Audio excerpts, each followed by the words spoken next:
Guys, this is a follow-up on the Social Security thing. Yesterday I said that I think people ought to they ought to consider taking it at 62 instead of 66.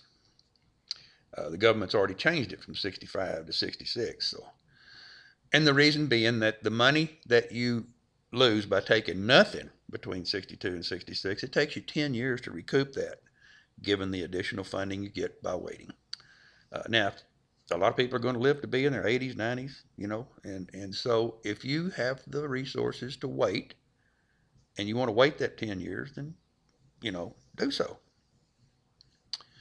But bear in mind that during that waiting period, it could be that the government decides to cut those benefits.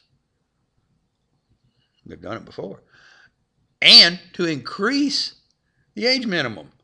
They've done it before. Think about it. That's where my reasoning comes from. And I'll go further and say that every politician will tell you that the Social Security system is broke. It can't support itself. It's not solvent. Well, it would have been had they left it alone. But it was never a conservative government, but a liberal government that pulled the money out to use somewhere else. And so now it's in trouble and it's going belly up eventually. How do you fix that? I personally think that from here on out, it's already been proven the government can't be trusted with it.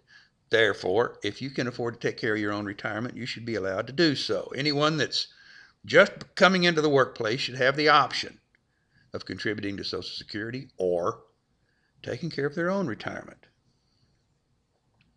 People are going to say, oh my gosh, if they do that, if they're not putting money into it, where's the money going to come from to send me my monthly check? Listen, it's simple. Sounds cruel, but it's not. Disconnect from all the welfare leeches. Our country is spending billions of dollars a year on people that have never worked, never intended to work, don't want it. They don't need help getting back on their feet. They were never on their feet, don't want to be. They want to be taken care of. They feel entitled. And by golly, they're getting the checks, so I suppose they are. Cut all of that welfare abuse. In other words, cut off the leeches and put those billions of dollars back into the Social Security system. And then I get really cruel, but I truly believe this.